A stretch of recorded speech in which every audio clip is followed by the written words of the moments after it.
Salut à tous et bienvenue dans Ciné Cool. Aujourd'hui, Halloween 5, la revanche de Michael Myers.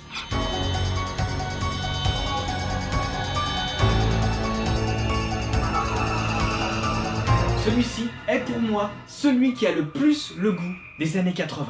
Celui qui a le plus le goût du slasher style années 80. Et surtout, ce film-là a vraiment une identité propre. À la fois, il rend hommage au 1 et au 2, bien plus que le 4, et à la fois, il a créé un background beaucoup plus complexe qu'il n'était au départ. Alors certains vont dire oui, mais justement, il est parti trop loin. Non, détrompez-vous. Je tiens à vous le dire tout de suite, il y a tout un tas de choses que j'ai appris dans le making-of qui confirment ce que j'ai toujours pensé du film. Tout ça pour dire que son identité de slasher est vraiment bonne. Tout ça pour dire que les personnages dans ce film-là sont vraiment bien écrits, qu'il y a une vraie relation entre les personnages, qu'il y a une vraie iconisation autant de l'héroïne que du tueur. D'ailleurs, je tiens même à dire, comme c'est écrit là, plus cruel et terrifiant que jamais. C'est le cas. Michael Myers n'a jamais été aussi cruel que dans celui-là. Autant dans les autres, il tuait, certes, il était dangereux, certes, c'était un tueur, etc., etc.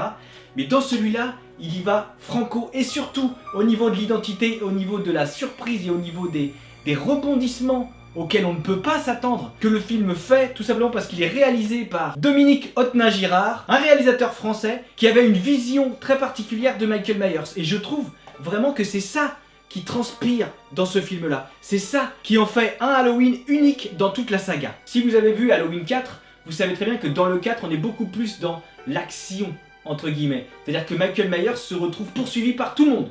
Tout le monde sait qu'il est là, tout le monde veut le tuer. Que ça soit des civils qui décident de monter une milice pour le tuer, que ça soit les flics, que ça soit le docteur Loomis, tout le monde veut choper Michael Myers. Ils ont poussé les compteurs jusqu'au bout pour avoir vraiment un côté beaucoup plus action dans le slasher. C'est un très bon slasher, attention, je suis pas en train de vous dire que c'est un film d'action avec Michael Myers.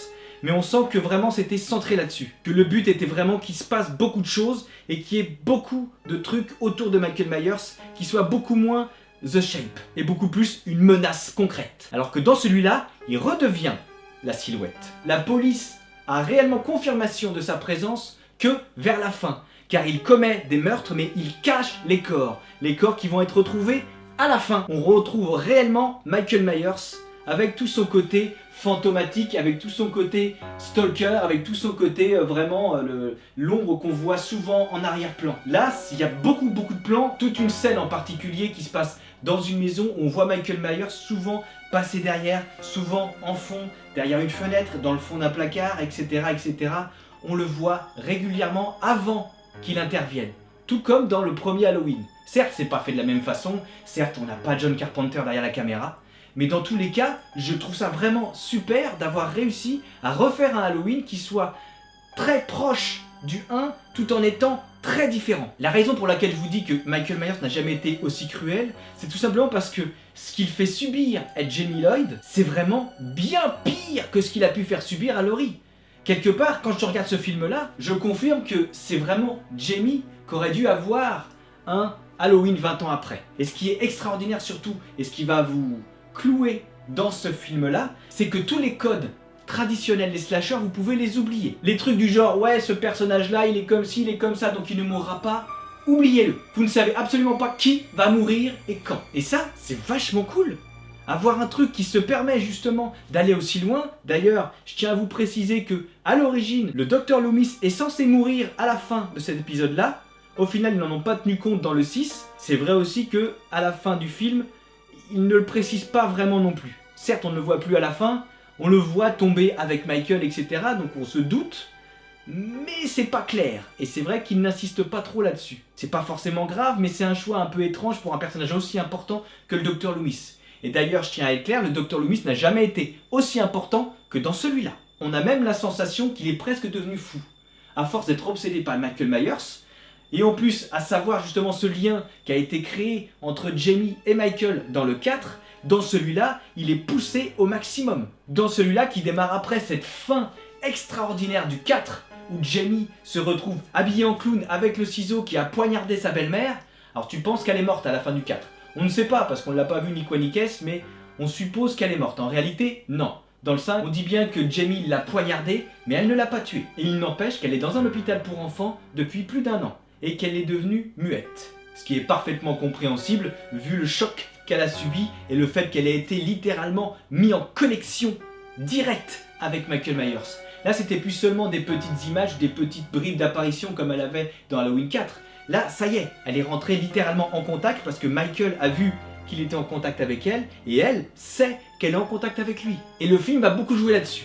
C'est pour ça que Laurent a dit oui, il est très répétitif parce qu'il y a plusieurs fois des meurtres où on voit meurtre, Jamie qui a des visions, meurtre, Jamie qui a la vision. Mais c'est normal, c'était pour accentuer. Et si on regarde bien les 2 fois ou 3 fois où ça arrive, ça devient différent. Jamie commence à s'adapter et commence à plus contrôler ses visions et à être moins dans les vapes à chaque fois que ça lui arrive. La première qu'elle a, c'est au moment où Michael revient à la vie. Littéralement, il était dans le coma pendant 1 an. C'est pour ça que je me dis qu'à mon avis, normalement, l'entité du mal qui le possède, dans celui-là, ils étaient partis du principe qu'elle ne se réveille que à Halloween. Je pense qu'ils se disaient qu'ils allaient trouver une raison ou une autre, parce qu'il y a tout un tas de choses de sorcellerie qui viennent autour d'Halloween de toute façon, qui auraient pu expliquer pourquoi c'est à Halloween que le mal prend possession du corps de Michael Myers, qui est devenu simplement une enveloppe pour le mal, dans lequel Michael existe encore, et dans celui-là, on le voit vraiment, que Michael est encore dans ce corps uniquement lorsqu'il n'a plus son masque. À partir du moment où il met son masque, c'est le mal qui prend possession.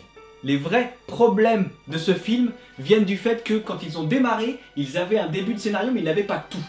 Donc le réalisateur a voulu tout simplement se dire qu'il allait se faire son Halloween en prenant comme modèle le Halloween de 78. Et ça se voit dans sa structure.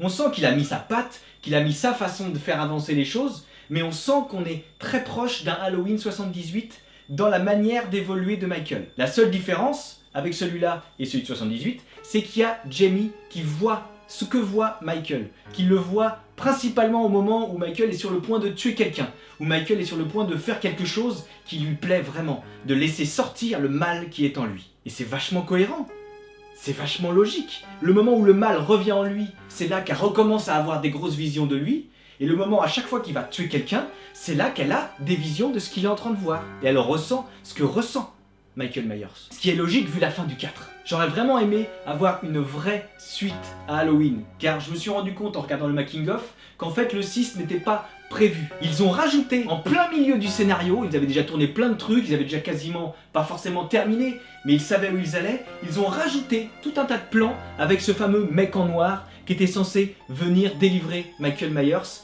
et ils ont rajouté ce plan où tu vois le tatouage de Michael Myers, parce que tout ça, ça y était pas. Tout ça, c'était pas prévu. Dans le Halloween 5 tel qu'il était prévu, tel que le réalisateur voulait le faire, ce n'était pas du tout orienté dans ce sens-là. On avait vraiment une suite logique à un Halloween. C'est en cours de réalisation que les producteurs sont arrivés avec une idée éventuelle pour un 6, ils se sont dit tiens, tu vas mettre ce personnage-là, il est super mystérieux, c'est trop bien.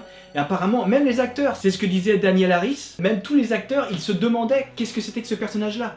Et même l'interprète de Michael Myers, qui s'est retrouvé à le jouer, à jouer ce personnage en noir de temps en temps, se demandait qu'est-ce qu'il foutait là. Et ça se voit parce que quand tu regardes le film, tu te rends compte que tous les petits plans où on voit le mec en noir ne sont absolument pas reliés au reste du film. C'est-à-dire qu'à aucun moment tu vois le mec en noir et Donald Pleasance, ou le mec en noir et Daniel Harris. Donc, clairement, les plans ont été tournés presque à part. De mon point de vue, si tu veux vraiment avoir Halloween 5, tu retires tous les plans du mec en noir, c'est-à-dire que tu as à peu près 1 minute de plan mis bout à bout. À un moment donné, tu vois sa main, à un moment donné, tu vois ses pieds, à un moment donné, c'est tout. On voit son tatouage. Oh, il a le même tatouage que Michael Myers. Ils savaient même pas exactement où ils voulaient aller. Apparemment, ils avaient une idée de faire une sorte de jumeau de Michael Myers ou je sais pas quoi. Enfin, ça avait l'air d'être un peu tordu ce qu'ils voulaient faire, mais ils ont eu l'idée comme ça au dernier moment. C'est pour ça que c'est absolument pas relié au film. C'est pour ça que tous ces moments où tu vois le mec en noir ont l'air d'être décrochés parce que c'est décroché. Ça ne faisait pas partie de l'histoire d'origine. Le réalisateur n'était pas en train de penser comme ça. C'est ça qui donne l'impression que le film est bancal, alors que pas du tout. Et tout le côté humoristique qu'il a voulu donner aux 2 flics, c'est parce qu'il voulait avoir quelque chose pour essayer de minimiser un petit peu le côté très sérieux et très sombre du film. Car faut être clair, Michael Myers, comme je vous l'ai dit, dans celui-là, il est réellement beaucoup plus terrifiant parce qu'il le poursuit Jamie, même si c'est une enfant. Il y a à un moment donné une poursuite qui pourrait faire même penser à Christine, parce que Michael est dans une belle grosse bagnole noire, avec uniquement dans la nuit, avec uniquement les phares qui éclairent et tout, et franchement ce moment-là est vachement bien. Il y a le moment aussi dans la grange qui est sympa. Alors certes, il y a une sorte de redite de l'action, c'est-à-dire qu'à un moment donné, il y a un personnage qui arrive dans la grange, qui sait pas où sont les autres, puis hop, elle se fait surprendre. Et au moment où elle s'en va, il y a un autre personnage qui est tout seul dans la grange et qui va encore se faire surprendre par son copain. C'est-à-dire qu'il y a un petit peu un doublon à ce niveau-là. C'est cohérent parce que c'est une bande de jeunes, c'est Halloween, ils ont envie de se faire peur. Ok, d'accord, il n'y a pas trop de soucis là-dessus. Mais c'est juste que ça fait un petit peu redite à ce niveau-là. C'est pas super dérangeant parce que la scène de la grange est quand même vachement cool. Toute la poursuite de la fin et tout ce moment où Michael se retrouve réellement confronté au Dr Loomis, c'est dans ce film-là qu'on a une vraie confrontation Dr Loomis Michael Myers. Et j'aime ce plan-là où on sent que le Dr Loomis est quand même proche de lui, qui veut le piéger. Il n'y a qu'à voir ce qu'il fait à la fin du film. Il est prêt à tout, oui, mais il veut arrêter Michael quoi qu'il arrive. Ce moment que je trouve vraiment cool de rapprochement entre Michael et Jamie, où tu te demandes ce qu'il va faire, mais tu ressens le danger de Michael Myers. Je trouve que dans ce film-là, c'est là qu'il a l'air le plus imprévisible, le plus dangereux, parce qu'il est très changeant. C'est-à-dire qu'il peut donner l'impression qu'il arrive à se canaliser, et d'un seul coup, il explose. Danielle Harris n'a jamais été aussi douée et aussi mise en avant que dans ce film-là. Honnêtement, dans ce Halloween-là, c'est elle qui porte tout le film sur son dos, littéralement. Ce personnage-là, tu l'apprécies vraiment. C'est pas juste une victime qui réussit à s'en sortir. C'est un personnage auquel tu t'attaches, déjà d'une parce que tu l'as déjà vu dans le 4, et de deux parce que la façon dont elle est mise en avant, la façon dont elle est mise en valeur, est vraiment, vraiment bonne. On sent qu'il y a un vrai lien avec Michael, on sent qu'elle est peut-être capable de faire quelque chose. Moi, j'aurais réellement aimé avoir un Halloween qui fait suite directe à celui-là, avec Jamie qui se retrouve réellement face à Michael, mais qui pourrait se défendre car ce ne serait plus une petite fille. Ne serait-ce que les musiques de ce film-là. Concrètement, c'est pas pour rien que j'ai acheté la BO. Ça fait vraiment partie des meilleurs BO de la saga. Et en plus, on a même des petites musiques style années 80 au début, tout comme dans la bande originale de Terminator. Les effets spéciaux font largement leur taf. Il y a 2 meurtres qui sont réellement visuels, tout comme dans Halloween 4, mais le film joue surtout sur l'ambiance et sur la peur au niveau de la présence omnisciente de Michael, qui même quand il n'est pas dans les plans, parce qu'on est sur Jamie, il est quand même là parce que Jamie ressent sa présence. Ce film-là représente aussi énormément de choses pour moi, et c'est peut-être pour ça qu'il a ce goût unique d'une Madeleine des années 80, parce que c'est mon premier Halloween. Je ne l'ai pas vu en entier, je suis tombé dessus par hasard dans les jeudis de l'angoisse. Il passait un soir vers 22 h, le lendemain je partais en vacances, etc. Bref, ça on s'en fout. Et je suis tombé là-dessus. C'est la première fois que j'ai vu Michael Myers, c'était là-dedans. C'est pour ça que pendant longtemps, quand je dessinais Michael Myers, je le dessinais avec une combinaison, mais je le dessinais avec un gros masque et pas avec le col. Parce qu'il n'y a que dans ce Halloween-là où Michael Myers a une allure différente. Et moi, je trouve ça original.